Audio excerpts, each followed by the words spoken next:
AKA Gregory D. Stage name. Where'd you grow up? Uptown, New Orleans. Where? Uh, around Louisiana Avenue, Parkway, Claiborne, General Taylor, Uptown, 12th Ward, you know what I'm saying? Were there musicians in your family? No, but my father was a sports announcer. Yeah. Yeah, for NBC with Champ Clark. So he used to do all the fights at the Municipal Auditorium. Yeah, so that was the closest as far as everybody else. They just listened to a lot of music. So it wasn't no more musicians though. What kind of records did you have in your house? I love answering this question. You mean as far as growing up? The music I grew up on was like your mom and dad's Parliament, Bootsy Collins, no brothers and sisters. My brothers and sisters too. Parliament, Bootsy Collins, Sister Sledge, LTD, Average White Man, Wild Cherry, the Brothers Johnsons, the Commodores, Brick, Confunction, the Ohio Players, Heat Wave, the Jacksons. I used to name you that. That's all I like listening to. All the old stuff, Cameo, stuff like that. When do you remember first wanting to be a musician? Well, I understand with a musician standpoint, I play drums. So when did that start? That started like in 7th grade. In marching band? Listen, I was, as a matter of fact, I started wanting to play drums in like maybe 6th grade. But when I got to 7th grade, I was at McMahon. And my father took me to McDonald 35 in St. Augustine football game. So I saw the marching bands.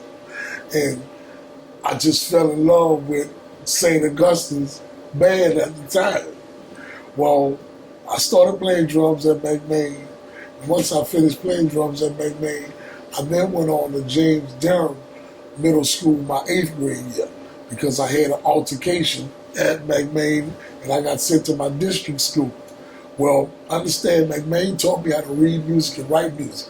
So by the time I got to 8th grade, I started learning the street fundamentals of playing drums. So I was, pretty much well balanced. But that 8th grade year, my father brought me to the game, the St. All played 35 again. And this time, 35 blew St. Augustine out. So at this point, I'm mixed up as far as what high school I want to go to. Well, I wound up going to McDonald 35. Once I wound up going to McDonald 35, I started picking up on doing rap music at the time, just in my homeroom class, beating on a desk, reciting a couple of rhymes, And I picked up from 9th, 10th, and 11th grade, started getting the talent shows and still playing music in a band. And at this time, when I was getting the talent shows out, I was in there with a partner called ERC. We had a group called the Rescue Crew, and we had a little chick in there named Tanya P that was also with us. And when we started doing the talent shows... And what did she do? And what did they do? Well, ERC was a rapper, and Tanya P was a rapper also. She was our little female that we put there, you know what I'm saying? So, that group, we lasted I'm saying maybe about 2-3 years. And then I wound up hooking up with my other partner in the Ninja Crew, which is Sporty T. And me and T hooked up, and we kept doing our music, man. And, so it was maybe 1985-ish? This is 1985. This is 1985. And when I got with Sporty, we started doing the same thing, talent shows winning everything, And who was judging the talent show? These are gong shows, right? No, well listen, they would have some talent. When you do your talent shows, you have a panel of judges. I don't know where they pick them from.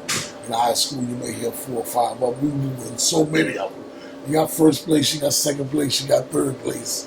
So, we really never paid attention to who the judges was. We never did. But nevertheless, when I graduated high school, I had a choice. and either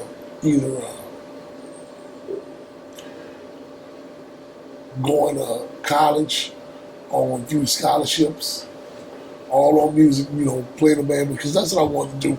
Go to Southern University, which I had the scholarship to Southern, Florida A&M, Grambling. So I decided to go with the record contract. So we got signed. Out of a label out of Fort Lauderdale called Foresight Records. It was me, my partner Sporty the Ninja Crew, Baby T was our DJ. MC Shy D was on the label. Gigolo Tony, Brother Marquise from the Two Live Crew when we first started. So that was the first, our first introduction as far as when we actually got on wax, and it came to be the first ever 12-inch single to ever come out of New Orleans. This is the first time anybody in New Orleans has been on wax that was a rapper. So this is our first song, Ninja Crew We Destroy. I see he has everything over here. He has everything I need to put out Gregory did Mannie Fresh greatest hits too. Okay, so so first, was there just no record label here that could put these things out? I mean, is that why you had a lot of record labels? You had the one out of Denver, you had Florida, California. Why were all of these? Do you have water? I'm listening. Okay. Why were there so many record labels from outside of Louisiana? There just weren't no record labels in New Orleans. Yeah. New Orleans with a lot of music, and still we get everything less. That's the bottom line. It's nothing to sugarcoat it. It is what it is. When you leave from out of New Orleans, it's just, I don't know. It's a fun city. It's cool. But as far as if you're trying to get breaks, as far as like, we had our wave when you had No Limits booming. It was, just New Orleans, and then you had the Cash Money's booming. I tell you what, Holly, what was so confusing to me? I just wish that when No Limit and Cash Money were that powerful, that they could have converged together and did a lot of things together, because we would have been like Atlanta is. But it's very hard to get New Orleans artists to work with New Orleans. The same way we Hollywood South though. That's working out. But as far as with you don't have a lot of togetherness, you know what I'm saying? So at the very beginning with Ninja Crew and everything, who were you looking up to? Was there anybody in town? And you guys were so early. Who did you look up to in town as an example? Or did you really have to look? You had to look outside of town. No, wasn't nothing in town. I would have to say my earliest, the people I looked up to was Run DMC's. Run DMC, as far as rapping, the ones we would respect, the Houdinis, the LL Cool J's, the Eric B. and Rakims, the Dougie Freshes, as far as, overall entertainer. Your Tila Rock, your Kumo D's, you just had so many people out there. You had so many people that did records that was just music, like A La Nana Fish,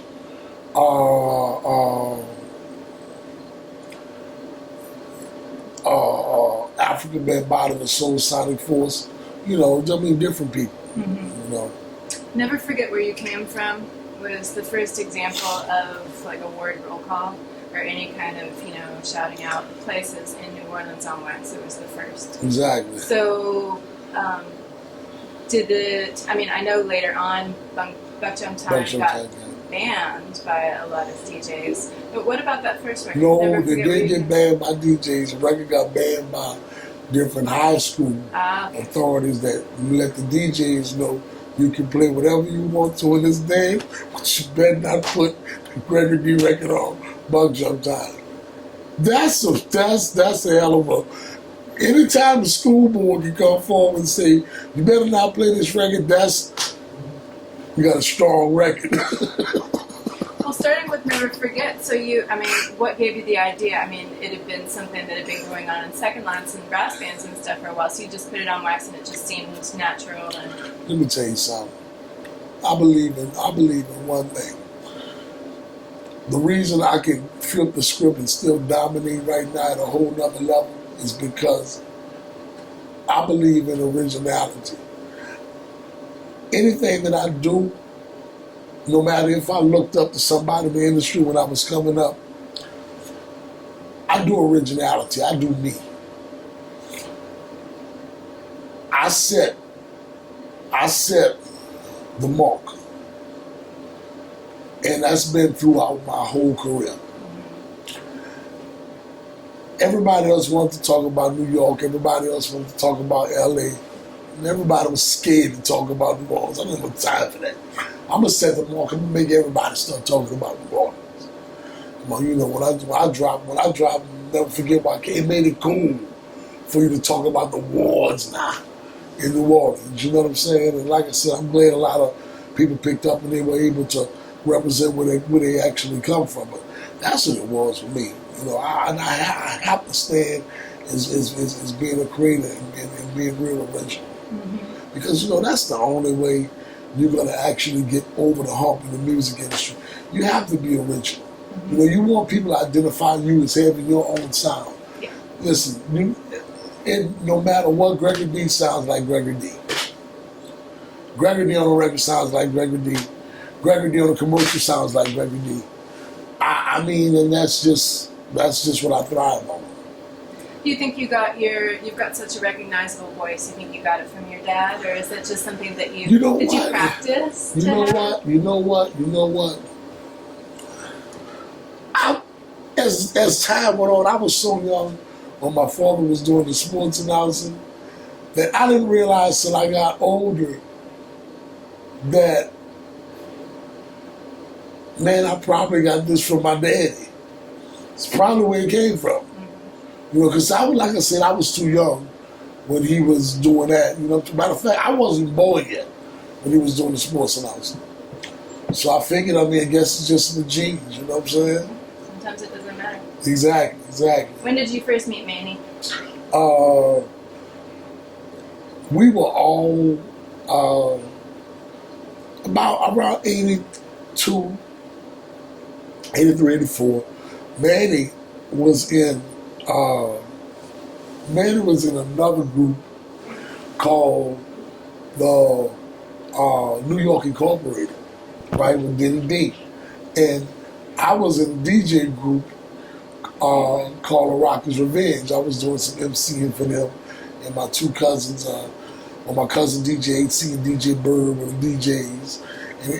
And Mannie, it was Mannie, DJ Wop, Mia X, and like I said, it was me, DJ HC Bird, and Rockers Revenge. We just were DJ groups that just did different parties. Mm-hmm. You know, so that's what we basically, and we would always see each other. You know, we would always conversate, so we were pretty cool. You know what I'm saying? I do have some in my water. No, I'm good. Okay. Do you remember who did the cover of Throwdown? Who took your pictures? Who did the cover art? Do you remember? You ready for this? I couldn't tell you who did it. I couldn't tell you who did it. It was a long time ago. Listen, that was so long ago. I know okay. You did not ask me who took the cover of that. I don't know. Matter of fact, shit, no. I mean, I wouldn't know at all who took that cover. Like it's this one. No, this way. No, that's the origination. That's Throwdown. That's Throwdown right there. Yeah, I don't know who took that cover. But I know when the picture was taken that, it was right there on the Riverwalk. When they first put the Riverwalk together, they had the waterfalls. Mm-hmm. So we were right on the end of that. I remember when I took it though. Yeah. Where were you playing? I mean, first with Ninja Crew and then with Mannie, where were you performing at? What venues? We were doing, listen, they would constantly have high school dances. Most of the high school dances in the city, from the St. Mary's to the Abrams to the Xavier Prep dances, to maybe 2 years after that. They used to always have dances in the Superdome, like in the ballroom, the second level, the ballroom level, which I looks like it's where the Super Lounge is on.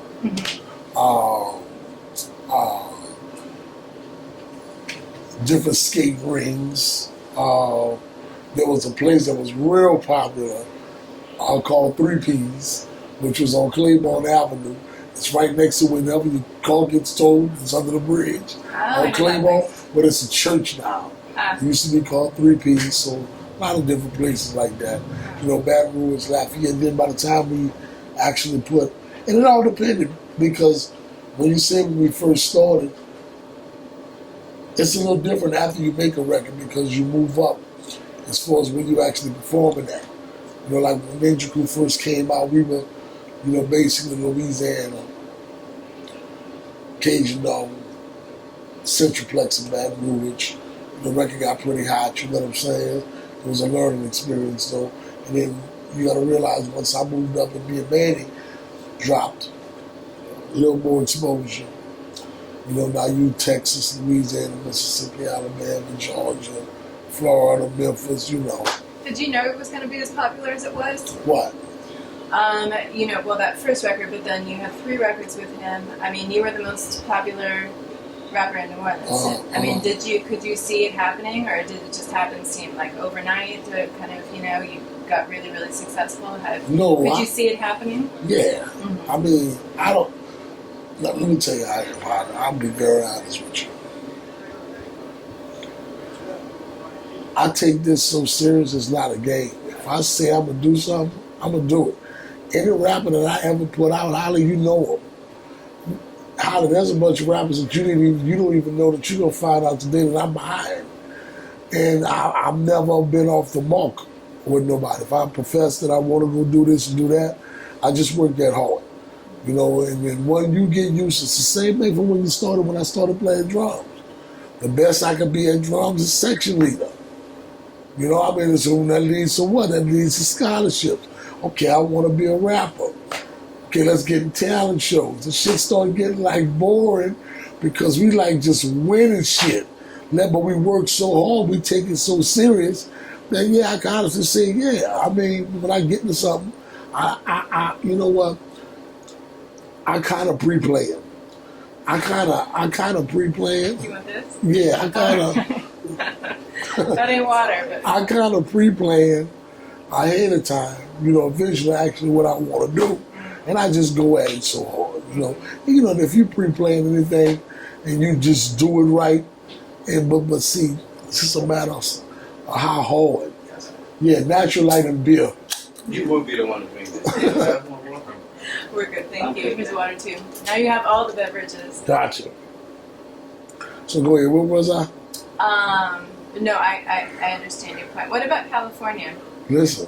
What happened in California situation was Throwdown album. I just had an idea for a Freddie Krueger record since, you know, Nightmare on Elm Street was real popular. And by me playing drums, I kept having this damn beat in my head. I knew my thing. Let me tell you where you can't go wrong. A beat that's gonna never go wrong is boom, boom, boom, boom, boom, boom, boom, boom, boom. That's the national crossover, no matter what. It's never gonna fail you. And then I used to always be just reciting that, the little girl on Freddie on Nightmare on Elm Street, when she was going, 1, 2, Freddie's coming for you. And I was like, you know what? If we put this ignorant shit behind that goddamn beat, let's see where this gonna go. we put it together. Once we put it together, got in the studio, recorded it. And really it was just a single at first. It was me and Mannie hooked up the single at first. And the single wound up going to the album deal with Throwdown, excuse me. Freddie's back grew up real good though. And then it led to the album. But by being our first time in the industry, we making our show money, we traveling. It was time to get paid the royalties. Matter of fact, mind you now, we didn't move to California. And while we were in California, we were in a barbershop. This is a funny story on Rodeo. And we left New Orleans and we had been watching the Rodney King trial from New Orleans. When we moved to LA, we forget that we're in LA where the Rodney King situation is going on. So we're in a barbershop and everybody's tuned in and everybody's looking. And you know, you hear people saying, man, goddamn, if they find, goddamn me, if they find the motherfuckers not guilty, it's gonna be some shit tonight. You know, so I'm like, I'm not really paying it no mind. We're between recording the album. We get back to the hotel. And I remember this, we were staying at the Hollywood Holiday Inn right down from the Hollywood Bowl in California, in Los Angeles. They found those policemen not guilty. Mind you, me and Mannie were in the room and we was having a ball anyway. We walked there, so we had our alcohol. We was having we had been partying all damn day. I woke up and I think we were staying on like the 40th floor and I had the window open and I was smelling smoke. So I got up and walked to the window and I looked out the window and I start seeing all the fire everywhere. I'm like, Fresh, bitch, wake up, bitch. So man, it was like what? I said, no, dude, you don't understand. Look at that TV, they just hit that dude in the head and pulled him out of that truck. But that's up here. I said, look out. So man, he got up, looked outside, everything burning. Record label had to come move us into Glendale. We had to hold up a recording. We were stuck up there for like 3-4 months with all the looting going on and shutting down all the studios. So it was an experience. We finally finished up the album, put the album out. The album started doing its numbers. We doing our numbers on our shows. It was time to get paid from this album, from all those Freddie records. We came home and was going back up in about a month ago to receive our money. Probably was about, looking at me, about 150, 175, 175,000 on like the first 6-month period. This is gonna be our first check. We flew back in. Well, I flew back in to LA because the CEO of the label wasn't answering the telephone. So I took it up on my own after about 2-3 weeks. You wanna play games? Okay, I'm coming up there. I flew all the way to LA. The record company was gone. No, the record company was gone. The building was boarded up. They had changed them, yeah. They was gone. So we never saw this guy again, David Moses. I think he's somewhere in Baton Rouge. I don't know. Oh man, I got some stories for your age. You don't want talking to me. I'll show you how dangerous this music industry is. Yeah. We don't want to really dwell on all that because my feelings start getting involved and I start calling these motherfuckers out. But go ahead, Holly, what you say now, baby? So now I'm getting a little loose now. You feel me? So let's talk. What you want to talk about? Who'd you look up to as a drummer? As a drummer, it had to be my partner, Lionel Lee, that taught me. And he plays with the little brass band. I forgot their names. You know, so they mixed, you know, it's they did white and black, so I forgot the name, but it's got to be Lionel Lee. How are rap and brass band involved? How do they influence each other? How has rap been influenced by brass band? I never used brass bands. I like brass bands.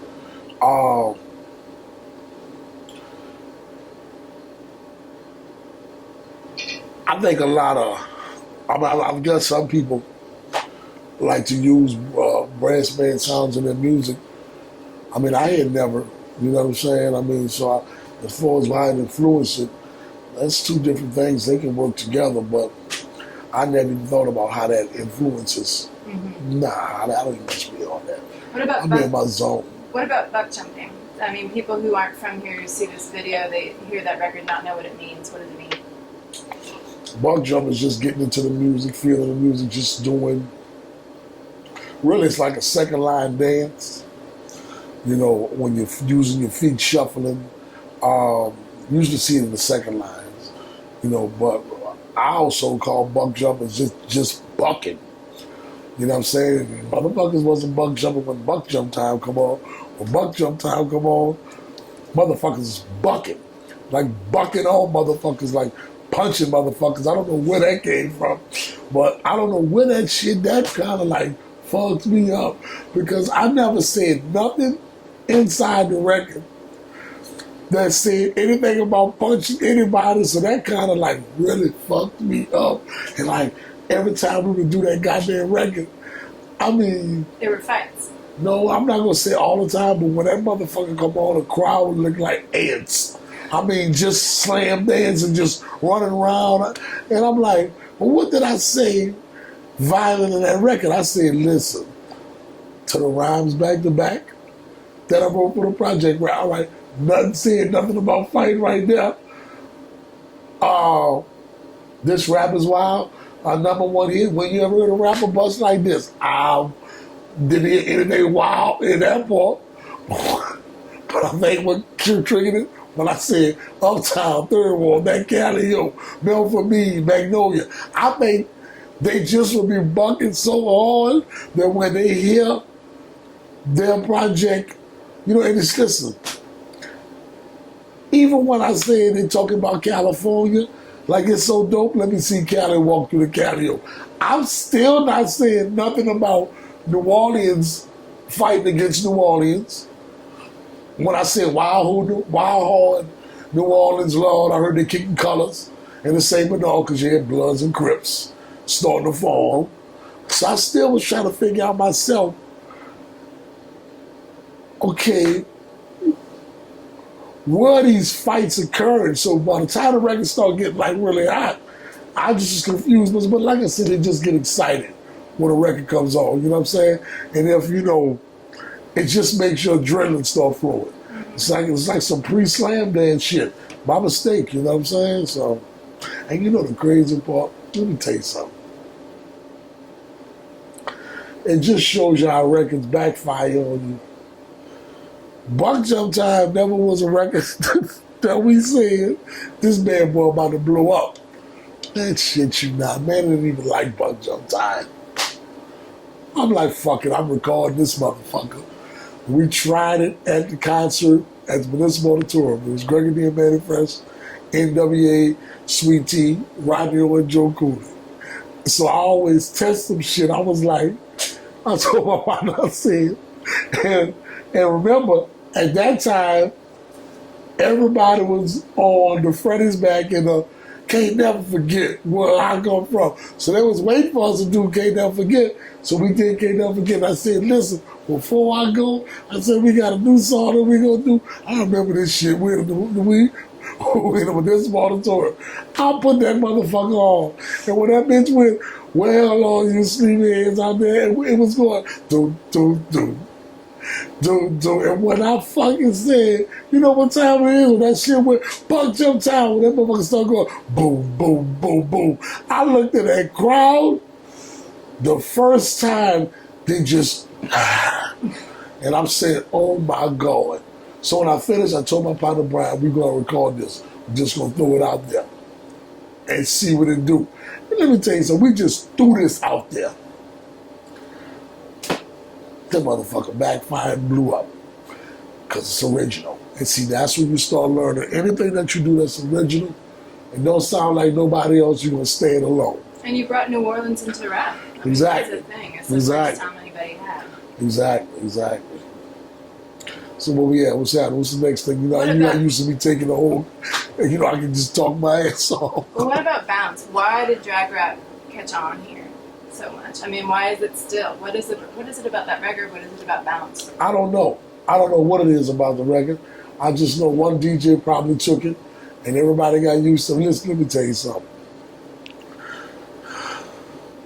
It goes back to the originality. It goes back to like right now when a lot of the bouts, listen, I'm not knocking none of the bouts. I'm not knocking none of that shit. But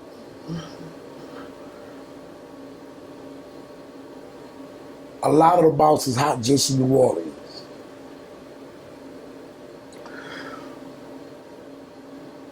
When Trigger Man came out, a lot of DJs started following whoever started the situation originally.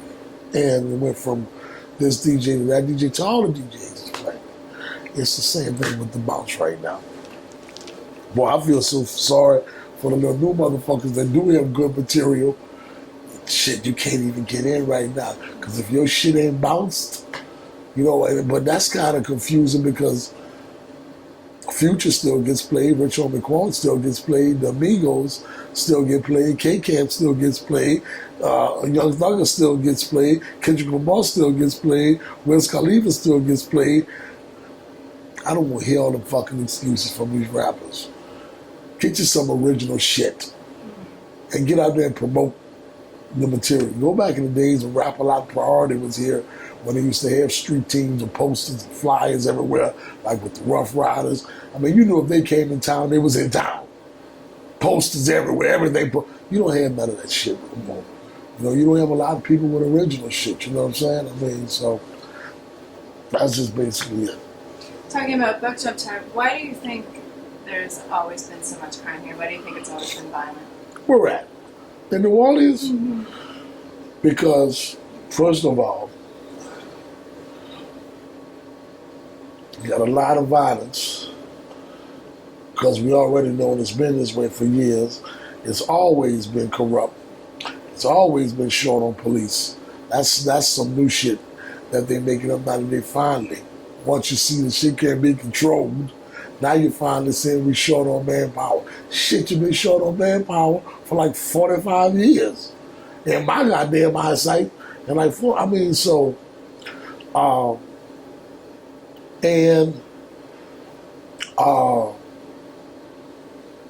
the drugs. You know what I'm saying? Also, you know, I would think a good way to stop a lot of crime is to open up more studios. You know what I'm saying? Because all the killers is rappers. I mean, give them a studio to record at. They're not in the street. That's a parable, you know, you have to really think about. That is some real shit, though. That is some real shit. All the rappers is killers. That's all. I mean, they want to put listen, all of them want to make sure that they live in that life that they're talking about. Man, don't you forget, this is fucking entertainment. You know, a lot of them get caught up in that and they feel they have to be that person that they, it is what it is. That's going to throw me into a whole other subject. But what you were saying, Ali? What are you the most proud of? From your whole career, the last 10 years to everything, what do you think you're most proud of?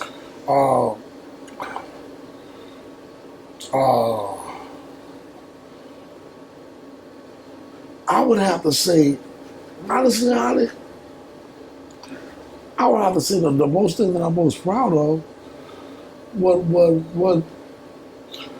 would be the fact that I was able to become a brand. That's all I can say. I mean, there's a bunch of things I'm proud of, but just the fact that I'm a brand and I'm still able, you know, to conduct business on different levels in the entertainment field. I mean, that's... And just in case people don't know, you're very, very much in demand as, you know, a rapper, an events announcer. You do tons of radio spots. Yep. Give concerts. Also promote groups if I like you. You know what I'm saying? My first group I put out, my first artist that I put out was at 7, 8 years old. Mac. But you know Mac's in jail. Still right now. I put Mac out at 8, 9 years old. Taught him how to rap. Wrote 75% of his album. You know what I'm saying? Got him loose, you know what I'm saying? With I Need Wheels. Then my partner Bustdown bought me a demo of Tim Smooth. Then my partner Johnny Noah put Tim Smooth out on JG Records. Then I promoted the first debut singles to get Magnolia Chop out there with the What You Wanna Do, Ooh, It's Gonna Be a Hot Summer, Shake Your Body. Then I started my own record label and I put out Muggsy with the Tear This Mother, that's all mine, dude. So and you know what, this shit is like crazy because, you know, and what I am proud of, I could answer this too, to answer that question, is that I could call my own shots. And as far as which way I actually want to go. And it's so crazy because I have a hand in damn nearly everything. And sometimes it's overwhelming because I spread myself too thin. You know what I'm saying? So, I mean, it's like this, like while we having this interview, we just finished up Mary J. Blige, Biz Markie, Dougie Fresh. You know, the final week before I was crammed up, being Scarface was in concert in Baton Rouge the week before. I did Bootsy and Mystical at the Western Center in Denver. As we speaking right now, tomorrow night it's me and Trina in Baton Rouge. I mean, this shit's crazy. And that kind of shit is crazy because you not only promoting the concerts, motherfuckers are still calling you like, man, what's the ticket for you to perform? And I'm like, shit, you know, I'll be really on some shit like, shit, you proud of that? You know, not too many people can do that. You know, when rap is over, rap is over. Yeah, let's be realistic here. Holly, do you know I am a fucking hustler so infamous with these commercials and giving concerts that I ain't gonna never stop working. I know that. You know, and you gotta realize, hey, there's no secret to nobody. You know, everybody already know you want a commercial from Gregory D, it's $250 to $300. Do the math, Holly. 15 of them a week. Do the math, Holly. That's just do the math on that shit. That's crazy. And that's just Louisiana, Mississippi, Alabama. I'm like about 3-4 more weeks away from sending my commercial company international. The crazy part is I'm like over 2,000 something commercials. I do Jay-Z shit, I do Jay shit, I do Timbaland shit, I do everybody's shit without a fucking website. This is fucking crazy. Or Twitter, or anything else. else. No fucking Instagram, no Yeah, nothing. you don't have any The only social way you media. can find me, you better know a motherfucker that know another motherfucker that know another motherfucker that know me. And then I'm going to give you my email address. Pay me, partner, at gmail.com. Fuck that. This the music industry. This shit that took a toll on me. I want my motherfucking money. I know they ain't going to be able to play this part, but I hope y'all got an R-rated part and the NOLA archives me. It's all right. We're going to leave it in. Yeah, shit. Uh-huh. It's crazy, motherfuckers. But this music industry is aggravating. You mentioned Tim Smooth. We lost him a couple weeks ago. Tell us a story about Tim Smooth. Tim was good, man. Tim was good. When Bustdown bought me his demo, man, he just had an original sound. Let me show you something. Tim Smooth's DJ was Lil Daddy, right? A lot of people don't know that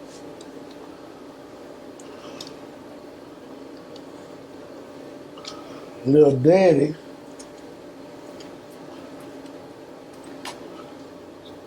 is Baby T from the Ninja Crew.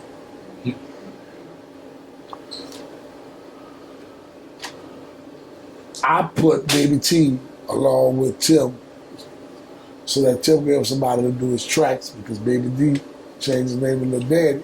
He wanted his own identity. I'm like, cool, man, nigga, do your thing.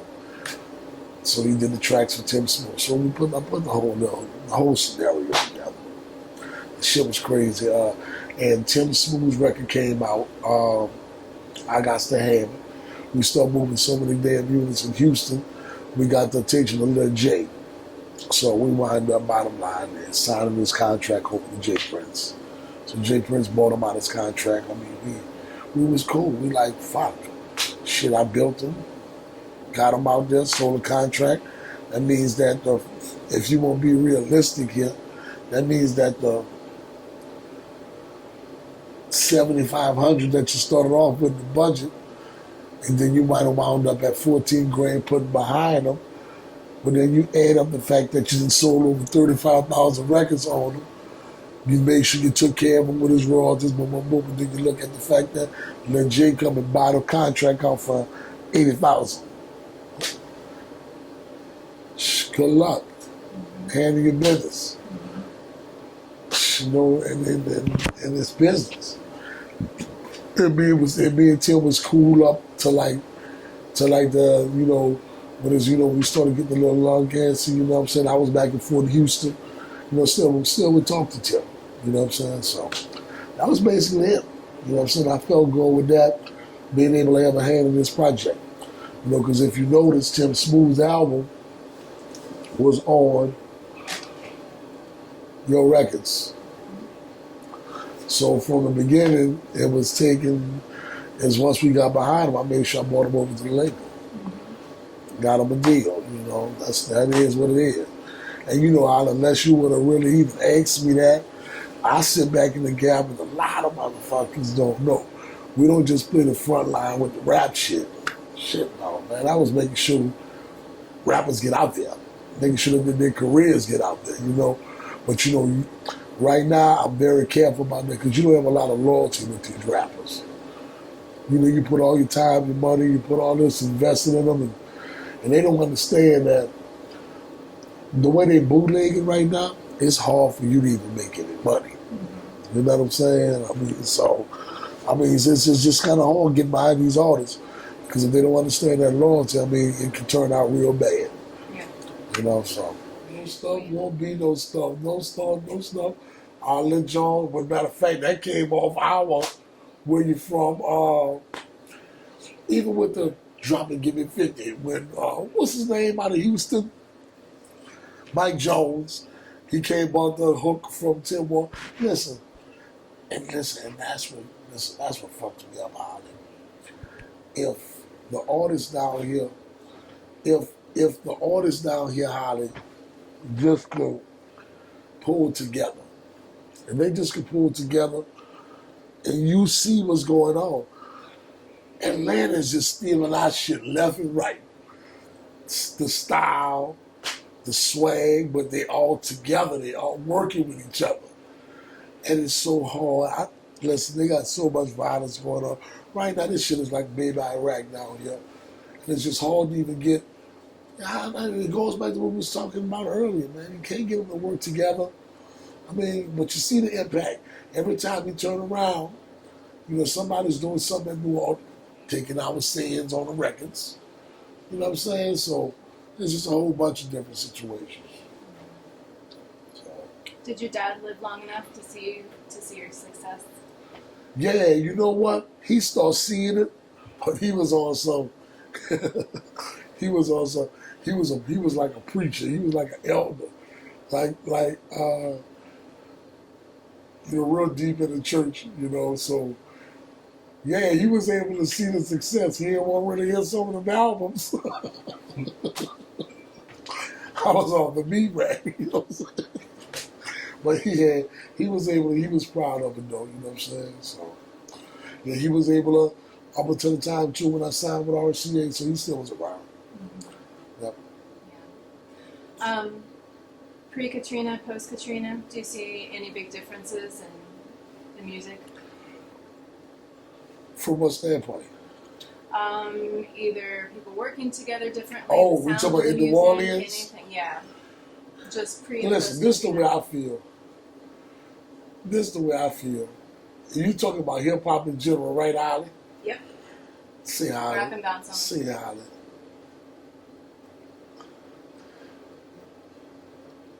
I was good with music pre-Katrina.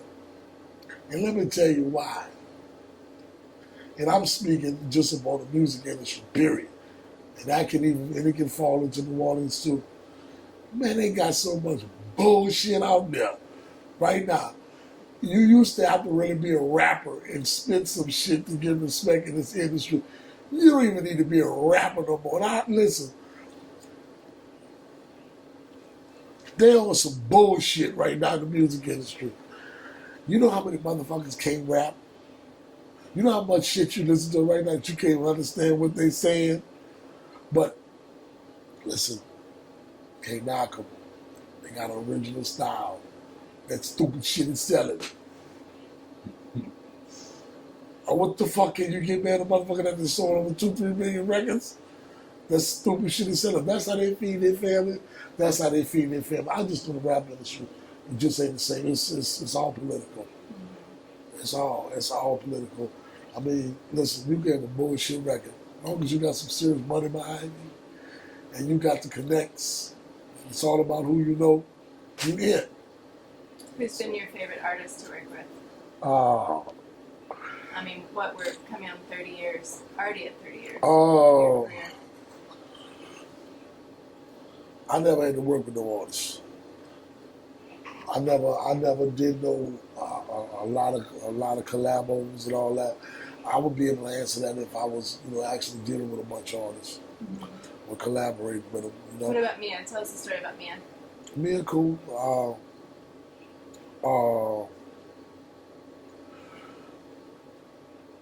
Mia came up with the Rockers' Revenge while she wound up getting with P. She got a break with P and KLC and all the rest of them. Mia does her thing. Mia like real cool. You know what I'm saying? I was like surprised. I didn't know up until like week before last that she married Scarface. I didn't even know. You know what I'm saying? Until I actually, a week before the concert, and I called and I had to get some stuff to braid the face. I asked him, like, man, you didn't tell me you got married, you in the face. So, but she good girl, you know what I'm saying? Mia did her thing, you know what I'm saying? When that No Limit, had their situation going, Thank you, sir. It's all good.